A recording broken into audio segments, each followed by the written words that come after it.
Hi guys, once again and again, andito na naman po tayo sa isa sa pinaka-famous na seminary sa buong mundo. At ito nga po ay ang St. Francis de Assisi. Ito po ang seminaryo na itinatag ni St. Francis during the year 1000. At ito po, ang pangalan po ng bayang ito ay St. Francis de Assisi. So, buhat po sa mahabang kasaysayan, naririto po ang sakripisyo at evidence ng istorya ay mayroong ebidensya at katotohanan.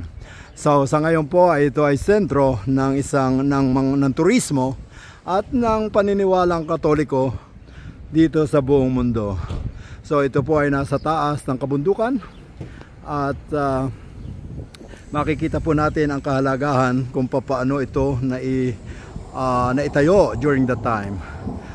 So dito po isinilang at ito po ay ginawa at itinatag ni San Francisco de Assisi. So naririto po tayo ngayon sa kasalukuyan at meron po tayong itinutour na isang grupo ng mga kababayan natin Pilipino from the Philippines. At sila po ay naririto at nagtutour. At sakali lamang pong magustuhan nyo mag-tour dito sa Europa, contact lamang po kayo sa